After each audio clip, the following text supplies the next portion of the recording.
បាទសូមជម្រាបសួរបងប្អូនប្រជាពលរដ្ឋដែលតាមដានស្ថានភាពនៃការផ្គត់ផ្គង់ប្រេងឥន្ធនៈឧស្ម័ននៅកម្ពុជាថ្ងៃនេះគឺខ្ញុំកំពុងតែមកជួបជាមួយនឹងខាងតំណាងរបស់ក្រុមហ៊ុនតេឡាដែលជាក្រុមហ៊ុនខ្មែររបស់យើងហើយក៏ជាក្រុមហ៊ុនដែលនាំប្រេងឥន្ធនៈធំមួយក្នុងប្រទេសជាពិសេសឧស្ម័ន LPG តែម្ដង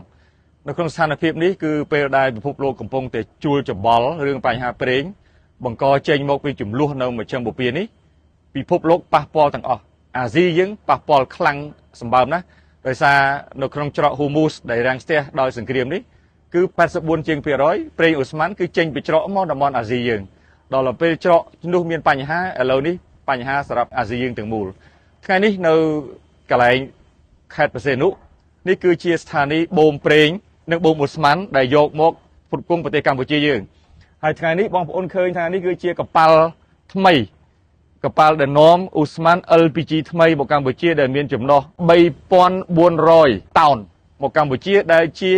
ជើងមួយថ្មីទៀតមកបង្ក្រប់ការផ្គត់ផ្គង់នៅកម្ពុជាជាធម្មតាក្រុមហ៊ុនក្នុងសភាពការលំបាកនេះក្រុមហ៊ុនគឺខិតខំអស់លទ្ធភាពដើម្បីស្វែងរកប្រភពជូនប្រទេសកម្ពុជាយើងហើយការស្វែងរកប្រភពនេះមិនថាប្រេងសាំងមិនថាប្រេងម៉ាស៊ុតឬក៏អូស្ម័ន LPG ទេសិតតែដណ្ដើមគ្នាទិញទាំងអស់ដោយសារវាខ្វះគ្រប់កន្លែងទាំងអស់មិនមែនន័យថាមានលុយដើរទៅទិញកំងទិញបានទេក្នុងសភាពការលំបាកនេះគឺថាមានលុយហើយបញ្ជាទិញហើយវាអត់មាន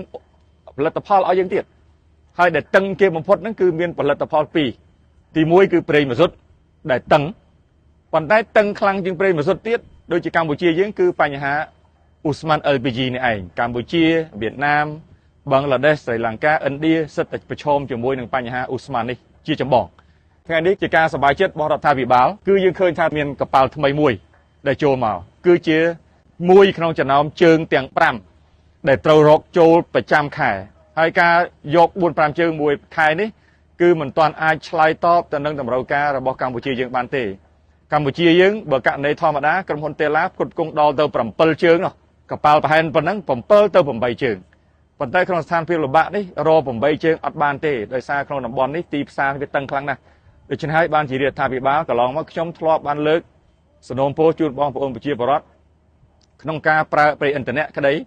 ក្នុងការប្រើឧស្ម័នឥន្ធនៈក្តីសូមឲ្យមានការប្រើប្រាស់ប្រកបដោយការសមចៃចឹងហើយថ្ងៃនេះជាការបញ្ជាក់មួយសារទៀតថារដ្ឋាភិបាលកំពុងតែធ្វើការជាមួយដៃគូសំខាន់ទាំងអស់ទាំងក្នុងស្រុកនិងក្រៅស្រុកដើម្បីធានាថាយើងនៅតែមានប្រេងឥន្ធនៈនៅឧស្ម័នឥន្ធនៈចូលគ្រប់គ្រងដល់ប្រទេសយើងសភាពការមិនទាន់ធូរស្រាលទេហើយការព្យាករទៅមុខនេះក៏មិនមានភាពច្បាស់លាស់ដែរដោយសារថានៅតំបន់មជ្ឈមបូព៌ាហ្នឹងសង្គ្រាមនេះអត់ទាន់មានសញ្ញាណាមួយដែលហៅថានឹងអាចចប់ទេដូច្នេះហើយសូមបងប្អូនយើងនៅបន្តតាមដានការវិវត្តហើយជាពិសេសក្នុងការប្រើប្រាស់នេះសូមឲ្យប្រើប្រាស់ប្រកបទៅដោយការទទួលខុសត្រូវថ្ងៃមុនខ្ញុំបានជួបជាមួយយុវជនម្នាក់គាត់សួរថាឧទាហរណ៍ជាក់ស្ដែងថាតើប្រើម៉េចឲ្យទទួលខុសត្រូវបើមានឡាន2 3មានចក្រានផងមានសាំងផងមានម៉ាស៊ុតផងមានអូស្ម័នផងប្រើណាចោលណាខ្ញុំបានលើកជាឧទាហរណ៍សាមញ្ញឧទាហរណ៍ថាបើសិនជាផ្ទះមួយមានឡានសាំងមួយឡានម៉ាស៊ុតមួយបើអញ្ចឹងសភាពការបច្ចុប្បន្ននេះគឺជួយប្រើឡានសាំងទុកអាម៉ាស៊ុតបន្តិចបើសិនអាចធ្វើទៅបានហើយមានចង្ក្រានអូស្ម័ន LPG ហើយអាចទិញចង្ក្រានអគ្គិសនីបានបើអញ្ចឹងឈប់ឲ្យប្រើ LPG នេះទៅ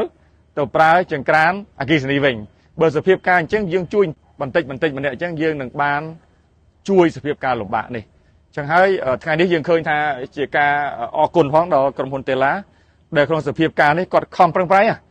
ហើយមិនមែនតែតេឡាក្រុមហ៊ុនទាំងអស់ប៉ុន្តែតេឡាហ្នឹងគឺជាអ្នកដែលនាំចូលអូស្ម័ន LPG ធំជាងគេគាត់ខំប្រឹងប្រែងទាំងយប់ទាំងថ្ងៃដើម្បីធ្វើម៉េចឲ្យមានអូស្ម័ននេះចូលថ្ងៃនេះខ្ញុំឈរនៅទីនេះមិនមែនសម្រាប់តែបង្ហាញបងប្អូនប្រជាពលរដ្ឋនៅអូស្ម័ន LPG នេះទេប៉ុន្តែនៅក្នុងនោះបងប្អូនឃើញកប៉ាល់នោះគឺជាកប៉ាល់ដែលនាំចូលប្រេងសាំងប្រេងម៉ាស៊ុតរបស់ក្រុមហ៊ុន Caltex ក្រុមហ៊ុន Caltex នេះក៏ប្រើកំពង់ផែរបស់តេឡានេះដែរដើម្បីយកប្រេងចូលមកហើយជួលពងរបស់តេឡាដល់ទៅ2គឺពង1ដាក់បាន10000តោនសម្រាប់សាំងពងទី2ដាក់បាន10000តោនសម្រាប់ម៉ាស៊ុតហើយបងប្អូនអាចឆ្ងល់ថាចុះបើ10000តោនម៉ាស៊ុតអញ្ចឹងតើគិតជាលីត្រប្រហែលប៉ុន្មានលីត្របើសិនជាគិតថាពង1 ស្តុកប្រេងម៉ាស៊ុត 10000 តោនវាប្រហាក់ប្រហែលនឹង12លានលីត្រជាងហ្នឹងបើម៉ាស៊ុតប៉ុន្តែបើពងសាំង 10000 តោនសាំងអាចស្តុកប្រេងសាំងប្រហែលជាជាង14លានលីត្រអញ្ចឹងបងប្អូនអាចមានជាគំនិតថាតើវាប្រមាណនឹងប្រមាណប៉ុន្តែអ្វីដែលចង់ជម្រាបជូនសំខាន់ត្រង់ថាការដឹកនាំរបស់រដ្ឋាភិបាលក្នុងសភាពការលំបាកនេះ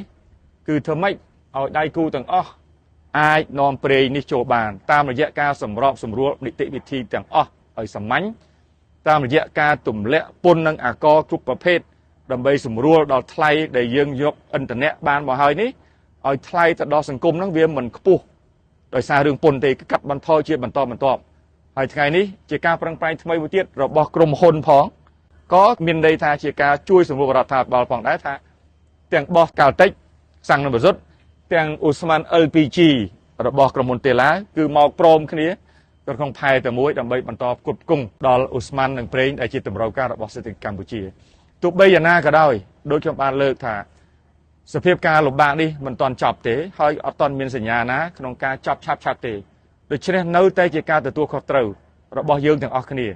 ដើម្បីធ្វើម៉េចប្រើប្រាស់ប្រភពឥន្ធនៈនេះប្រកបដោយការឆ្លៀសវៃនិងការសន្សំចៃខ្ពស់ទី1សំថវិកាខ្លួនឯងផងទី2ដើម្បីកុំឲ្យឈានទៅដល់ដដើមវាទិញដូច្នេះបើសិនជាយើងធ្វើដូចកន្លងមកនេះយើងអាចទៅអញ្ចឹងបន្តទៅទៀតដើម្បីឆ្លងបាននៅការលំបាកហើយសង្ឃឹមថាមិនយូរប្រហែលយើងអាចឆ្លងបានហើយខ្ញុំប្រើពាក្យសង្ឃឹមនេះប្រើដោយចេតនាតែម្ដងដោយសារថាអត់អ្នកណាហ៊ានធានាអីបានទេ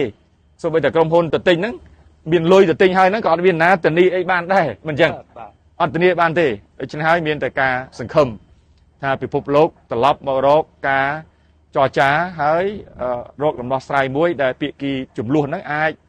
ដោះស្រាយបញ្ហាបានល្អទៅហើយផលប៉ះពាល់នឹងបានបញ្ចប់ជូនពិភពលោកអញ្ចឹងជាក្តីសង្ឃឹមរបស់ប្រទេសកម្ពុជាដែលជាប្រទេសស្រឡាញ់សន្តិភាពមានតែប៉ុណ្្នឹងទេបាទសូមអរគុណ